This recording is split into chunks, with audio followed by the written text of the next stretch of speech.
اب وہاں معاملہ سارا یہ ہے کہ ہر بندے کی ضروری نہیں ہوتا ہے کہ کوئی بندہ جو ہے وہ کسی طور پہ پیسے دیتا ہے. ہر بندے کی اپنی اپنی انکلینیشن بھی ہوتی ہے اور اس لیکن کیا یہ اسپننگ کیا میں آپ کو بتاؤں جس طرح میڈیا اس وقت فلرش کر چکا ہوا ہے اس وقت میڈیا میں کہ جو نامی گرامی لوگ ہیں حسن نثار صاحب جو ہے ان کے بارے میں کوئی تصور بھی نہیں کرتا. سوچ رہے ہو طارق حسین نے بالکل ٹھیک کہا.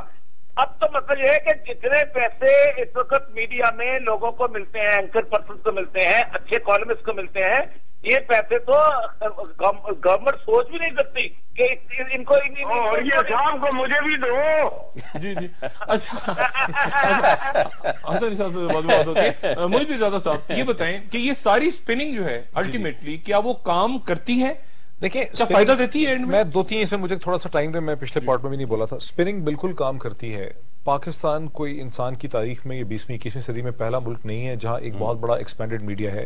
ایسا ایکسپینڈڈ میڈیا تمام یورپین ممالک میں, امریکہ میں ایک ایکسپینڈڈ میڈیا ہے. حکومتیں اور مختلف انٹرسٹ جو ہیں, خواہ وہ ملٹری کے انٹرسٹ ہوں, خواہ کسی پارٹی سے منسلک انٹرسٹ ہوں یا اسٹرانگ اکنامک انٹرسٹ ہوں, وہ میڈیا ایک سمندر کی طرح ہے. میڈیا ایکچولی میڈیم کی جمع ہے. میڈیا تو ایک میڈیم ہے, جیسے سڑک ہے, جیسے دریا ہے, اس پہ آپ کچھ بھی ڈال سکتے ہیں, اسے کسی بھی ڈائریکشن میں چلا سکتے ہیں. آپ میں میڈیا اسپن کرنے کی ایبلٹی ہونی چاہیے. فار انسٹنس ہمارے یہاں جو سارا کرائسس اکتوبر سے کھڑا ہوا ہے, یہ در حقیقت اس چیز کا کرائسس ہے جس کے فیکٹس کو لوگ بھول گئے ہیں. فیکٹس یہ ہیں کہ جنرل جیمز جونز کو منصور اعجاز نے ایک ڈاکومنٹ دیا, میمو. جنرل جیمز جونز نے اسے مائک ملن کو دیا. جیمز جونز یہ مانتا ہے, منصور اعجاز کہتا ہے میں نے دیا, جیمز جونز یہ مانتا ہے کہ اس نے یہ ریسیو کیا اور وہ اس کو لے کر مائک ملن تک گیا. مائک ملن نے ایڈمٹ کر لیا ہے, مائک ملن کے کیپٹن کربی نے بھی ایڈمٹ کر لیا ہے. اس کے بعد لیون پانیٹا نے مانا, وہ بلیک بیری نہیں, اور لیون پانیٹا نے مانا کہ انہوں نے بھی دیکھا ہے. ٹھیک ہے. اس کے بعد یہ ہے کہ ایمبیسڈر حسین حقانی اور منصور اعجاز کے درمیان بلیک بیری میسنجر پہ کچھ کمیونیکیشنز ہوئی ہیں, اس کا ٹیکسٹ ریلیز ہو گیا ہے.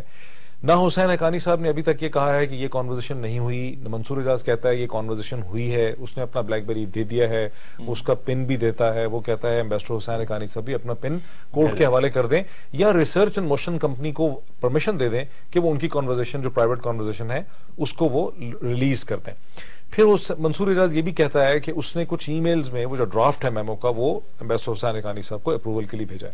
یہ اس فیکٹس ہیں. یہ ایک پیورلی, اسے آپ سول کیس کہیں یا اس کو کرمنل کیس کہیں, اسے ٹریزن کا کیس کہیں, یہ ایک کیس ہے, یہ اس کے میٹیریل فیکٹس ہیں. اب جب محترمہ اسما جہانگیر صاحبہ نے, جن کی میں بڑی رسپیکٹ کرتا ہوں, وہ ایک بڑی کیپیبل وکیل ہیں, ان کا سول رائٹ میں اور ہیومن رائٹ کے حوالے سے ان کی بڑی کنٹریبیوشن ہے, پورے ساؤتھ ایشیا میں بڑی ان کی کنٹریبیوشن ہے. لیکن اپنے وکیل, یہ عین ممکن ہے کہ جب انہوں نے ایمبیسڈر حسین حقانی صاحب کا یہ کیس لیا تو انہوں نے کوئکلی ریئلائز کیا کہ ان کے موکل کے فیکٹس جو ہیں وہ اس کے خلاف جاتے ہیں, ان کے موکل اور ان کے کلائنٹ کا کیس کمزور ہے.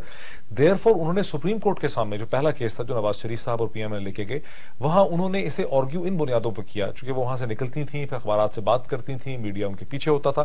انہوں نے اس کو یہ سپن دی, یا ان کو سمجھانے والوں نے سپن دی کہ اسے آپ سول ملٹری یا مارشل لا ورسز ڈیموکریسی یا ڈیموکریسی غیر جمہوری طاقتیں جمہوریت کو نہیں چاہتی, کیونکہ یہ ایک اٹریکٹیو سلوگن ہے پاکستان کی تمام سیاسی جماعتوں کے لیے, کرٹکس کے لیے, پاکستان کے لبرل طبقہ فکر کے لیے اور دنیا بھر کی انٹرنیشنل کمیونٹی کے لیے. پاکستانی فوج کی چونکہ ریپوٹیشن ہے ہی بڑی خراب, وہ پچھلے 60 سال میں انہوں نے 30-35 سال انہوں نے مارشل لگائے, انہوں نے حکومت. اب وہ بار بار وضاحتیں کریں کہ ہم نے مارشل نہیں لگانا, ہم نے کچھ نہیں کرنا, ہم نے اگر ایک سائڈ نے یہ فیل کیا, اگر محترمہ اسما جہانگیر صاحبہ نے یا حسین حقانی صاحب نے یہ فیل کیا کہ ملٹری سمارٹ طریقے سے کھیل رہی ہے, یعنی وہ ہمیں ٹارگٹ کرنا چاہ رہی ہے اور اس میں ہمیں ایویڈنس کی بیس پہ فیکٹس کی بیس پہ کورٹ کو یوز کرنا چاہ رہی ہے, اصل میں یہ ہمیں پکڑنا چاہ رہے ہیں, ہمیں ایکسپوز کرنا چاہ رہے ہیں, تو انہوں نے یہ کہا کہ اس کا جوابی طریقہ یہ ہے کہ آپ ملٹری کو اس جگہ پھنسائیں جہاں ملٹری آسانی سے پھنستی ہے. اور انہوں نے ملٹری کو پھنسایا کہ جی یہ ملٹری جو ہے یہ ایک سویلین کرتی رہی ہے, اور یہ دوبارہ انہوں نے ہمیشہ کیا. اچھا, اب جو آپ کی طرح کے لوگ ہیں یا طارق عظیم صاحب کی طرح ہیں یا ندیم ملک ہیں یا میں ہوں, ہمارے لیے اس سارے شام کو اور سپن کو دیکھنا آسان ہے, بیکاز ہم اس سسٹم کے اندر کے بندے ہیں, اس کے پرزے ہیں اس کی مشینری کے لیے. ہمیں تو صاف صاف نظر آ رہا ہے کہ ڈرامہ ہو رہا ہے. لیکن میں جب ڈپلومیٹک سرکلز کو دیکھتا ہوں, جب اس میں آپ یورپین یونین کے ایمبیسڈرز کو دیکھتے ہیں, ڈپلومیٹس کو دیکھتے ہیں, ڈاکٹر صاحب یہاں وقفہ لیتے ہیں, وہ کنفیوز ہو جاتے ہیں, ہم لوگ کنفیوز ہو جاتے ہیں. ٹھیک ہے, ایک وقفہ لیتا ہوں. مجھے یاد آ گیا جانے سے پہلے بتاؤں کہ جب ہم وہ بچپن میں ہوتے ہیں نا, وہ کرکٹ کی ٹیم ہارنے لگتے ہیں تو گراؤنڈ میں گھس کے وہ وکٹیں کھا کے بھاگ جاؤ, میچ ختم نہ ہونے دو. ندیم اختر اس طرح ہوتا ہے اور وہ کہتے ہیں وکٹیں اکھاڑ لو, مطلب پروسیڈ نہ ہونے دو. یہاں یہ کیس ہے کہ فیکٹ سامنے نہ. ایک وقفے کے بعد خواتین حضرات دوبارہ آتے ہیں, اور اس کے بعد اب اس وقت اسلام آباد میں جو بات کہی جا رہی ہے یا جس پہ اکثر ہم لوگ اتفاق کر چکے ہیں، میرے خیال سے وہ یہی ہے کہ اداروں کے درمیان کشیدگی برقرار ہی نہیں بلکہ شاید بڑھ رہی ہے اس وقت. کم کیا بڑھ رہی ہے، آلریڈی 100 ڈگری پہ تو ہے نا، مطلب اس سے اوپر کیا بوائل ہوگی، بھاپ بن جائے گی. ایک وقفے کے بعد خواتین حضرات دوبارہ حاضر ہوتے ہیں. پیش ہے ڈیٹول سوپ جو کرے 24 گھنٹے جراثیم سے حفاظت.